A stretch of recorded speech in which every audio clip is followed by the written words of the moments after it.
The bathroom light at Waterfront Grill was the kind that didn't flatter anything, cold, white, honest in a way the rest of the evening hadn't been. I stood at the sink with my phone in my hand and read the notification a second time, not because I hadn't understood it the first time, but because I wanted to be certain I wasn't filling in, meaning that wasn't there. A transaction had gone out of our joint account, large enough to matter, labeled as a retainer payment to something called Flynn Creative Group. I didn't know that name. I ran it through my memory the way I run everything, methodically, without rushing to a conclusion, and came up with nothing. Derek was at the table 20 feet away with a glass of Malbec he'd ordered because it was our anniversary, and he said we should celebrate properly. He'd made the reservation himself, which he hadn't done in years, and I'd taken that as something tender rather than something deliberate. That's the part I've had to sit with, not that I missed it, but that I assigned it the wrong meaning on purpose, because the right meaning was something I wasn't ready to hold yet. I put my phone in my clutch and looked at myself in the mirror, not checking anything, just looking. And what I saw was someone who had spent 12 years interviewing people who lied for a living and had somehow not applied a single one of those skills to the man waiting for her at table 9. I walked back out. The dining room was warm and dim and full of the kind of ambient noise that makes private conversations feel safe. Derek looked up when I sat down, and he smiled, easy, unhurried. The smile of someone with nothing pressing on his mind. I had written that smile into 100 profiles over the years. I knew exactly what it meant when a source smiled at you like that. It meant they had already decided what you were going to know and what you weren't. And they were comfortable with that decision. I picked up my wine glass and smiled back. And I made a decision of my own. I wasn't going to ask about the transaction tonight. I was going to listen instead. And I was going to pay attention to everything he didn't say. Garrett Flynn showed up at my office 3 days later without a heads up. Without a reason, he offered voluntarily. And with the particular body language of someone who had practiced being casual about something that wasn't casual at all. He was Derek's oldest friend. The kind of friendship built in college dorm rooms and sustained mostly by habit and proximity. And I had always liked him well enough to trust him more than I should have. He sat down across from me, put his hands flat on the desk, then picked them up again and set them in his lap. And that small movement told me more than anything he was about to say. He hadn't decided yet whether he was doing the right thing or just the convenient one. He slid an envelope across the desk and said Derek had asked him to bring it. His voice was level in the way voices get when someone is deliberately not editorializing. Not because they have no opinion, but because they've decided their opinion isn't on the table. I looked at the envelope, then at Garrett, and asked him directly how long he had known. He didn't deny knowing something. He said he knew Derek had been preparing to file, that he didn't have the details, and the way he broke eye contact on the word details told me that was the part that wasn't entirely true. But you still carried the envelope over here, I said, and he had nothing to add to that because there was nothing to add. I opened it. The divorce petition had been filed at King County Superior Court days before our anniversary dinner. Notarized. Signed. Processed while Derek was choosing which restaurant to book for the occasion. I read it the way I read every document that matters, slowly, looking for structure before looking for meaning. Because structure is where the real information lives. The asset disclosure listed our joint accounts, our property, and a business valuation that was noticeably, specifically, deliberately lower than the number I knew to be accurate from the last time I had looked at our shared financials. It wasn't a rounding error. It was a decision. And buried in the supporting documents, listed as a point of contact for an outside retainer account, was a name I recognized, Cassidy Pruitt. I drove home alone and didn't turn the radio on. The freeway was mostly empty, and the city lights reflected off the wet pavement in long, broken streaks. And I let the drive be what it was, time to think without performing calm for anyone. Derek's jacket was still on the chair when I walked in, his coffee cup from that morning still on the counter, And the apartment had the particular quality of a space that doesn't yet know it's been vacated. I didn't move anything. I went straight to my desk.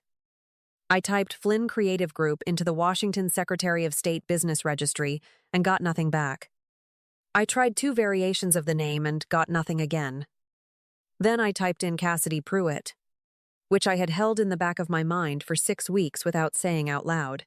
Since the evening I saw the name in Derek's open laptop and told myself I was misreading the situation. Her website came up first. Music publicist. Seattle-based. Clients listed by genre rather than name. The kind of professional presentation that's designed to look established without being verifiable. I opened her Instagram and started scrolling backward through the months. Not looking for anything specific. Just looking the way you look when you already know the shape of what you're going to find. I found it in a post from several months back. Not a photo of Derek. Nothing that obvious. Just a location tag on a restaurant he had told me he visited with a client on a night. I remembered clearly because I had been on deadline, and he had brought me takeout afterward and asked how my piece was going. The restaurant in her post, and the restaurant he named, were the same place. The same evening. I didn't need anything else from that thread. I closed it and pulled up our joint transaction history and started going through every outgoing payment from the past 6 months. Flagging every client name I didn't recognize. Every retainer label attached to work I had never heard him mention. Patricia Odom picked up on the first ring and didn't ask how I was doing. She asked what I had in my hands. And I appreciated that more than I can explain, because it meant she already understood that this was not a conversation about feelings. It was a conversation about documents. I told her what I had found. In order, without editorializing. And she listened, the way good attorneys listen, without interrupting, without reassuring, without filling silence with noise. When I finished, she said to come in first thing in the morning and to bring everything, physical and digital. Every transaction I had flagged. Every signature page I could locate. Her office had no photographs on the walls and no plants on the windowsill, and the light was the kind of clear, even light that makes it very difficult to misread anything. Raymond Holt was already there when I arrived. A CPA Patricia used for asset valuation in high-conflict divorce cases. A quiet man who read financial documents the way I read source material, looking for what was missing rather than what was there. He took the transaction records I had compiled and spent 20 minutes with them without saying a word. When he looked up, he didn't hedge. There is no client by this name in any public business registry in Washington state, he said, and he set the page down flat on the table as if that were all that needed to be said. Because it was. Patricia didn't look up from her notes. Washington is a community property state, she said, which meant everything accumulated during the marriage divided equally by default. And if Derek had been routing marital funds through a retainer account tied to an entity that didn't exist, that wasn't a divorce strategy anymore. That was fraud. I sat with that word for a moment. Not because it surprised me, but because hearing it said plainly by someone who dealt in legal consequence, rather than emotional reaction, made it real in a different way. I asked her what the next step was, and she looked at me directly and said, "We let him believe he's still ahead." What followed wasn't dramatic. It looked more like editing than anything else, deciding what to release, what to hold back, and in what order. Patricia coordinated with the IRS Criminal Investigation Division and the FBI Financial Crimes Unit through channels I wasn't part of.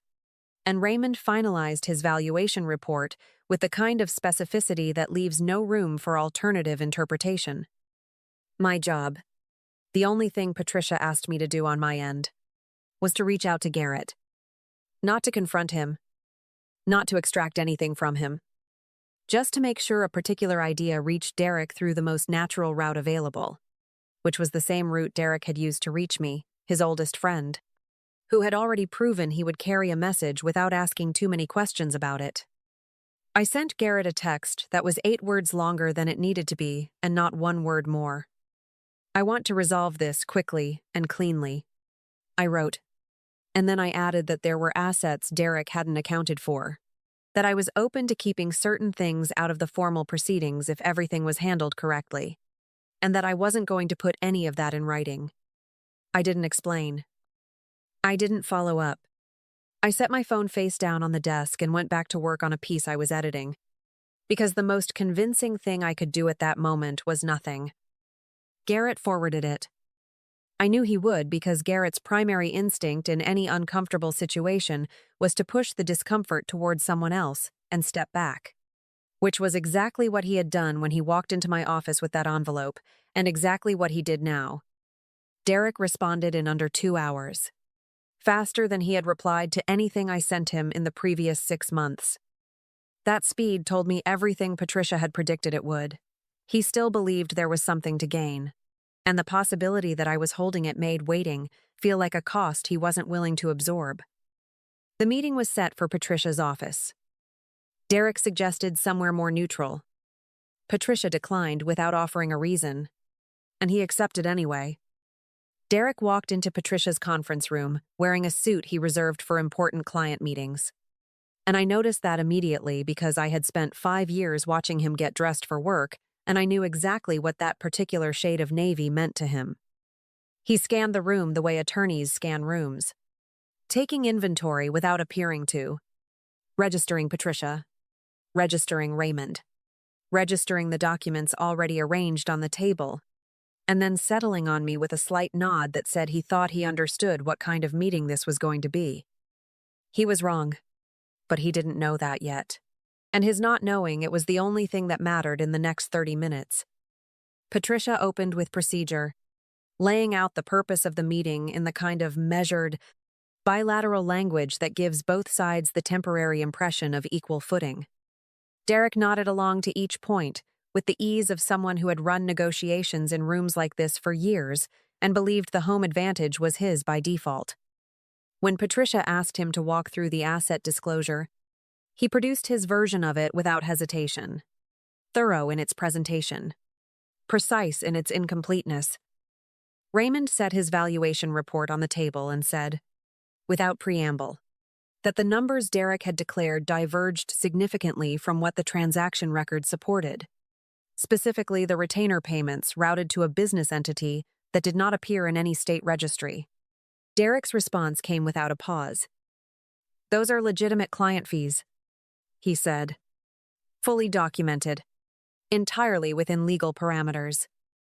I looked at him. There's no client by that name in Washington's registry, I said. And I checked every variation. Something shifted in his expression then. Not collapse. Just recalibration. The brief internal adjustment of a person who has just realized the other side knows more than the opening position suggested. He redirected. It was an internal contracting structure, he said. A framework used by entertainment attorneys to manage retainer flow across multiple engagements. Nothing that required disclosure in divorce proceedings. His voice had the same confident register it always carried in professional settings. And if I hadn't spent the past week reading every document he had touched in 6 months, it might have landed. Patricia let him finish. Then the door opened. 2 people entered. Unhurried, with the specific quality of authority that doesn't need to announce itself. One was an agent from the IRS Criminal Investigation Division, the other from the FBI Financial Crimes Unit.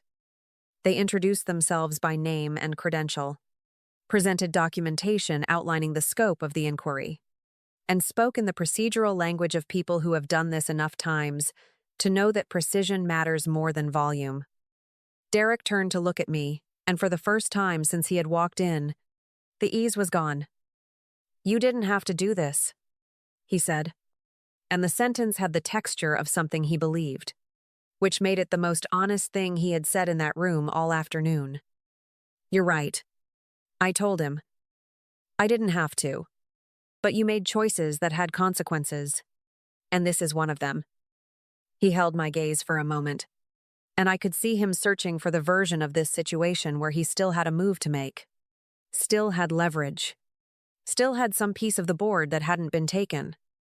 He didn't find it.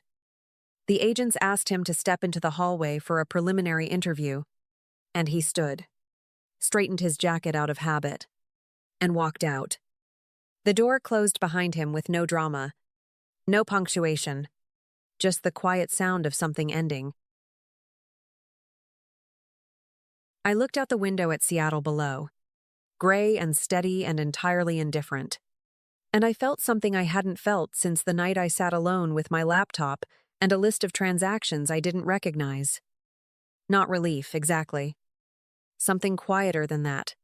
The particular stillness of a person who has finished the thing they set out to do. The months that followed were not clean.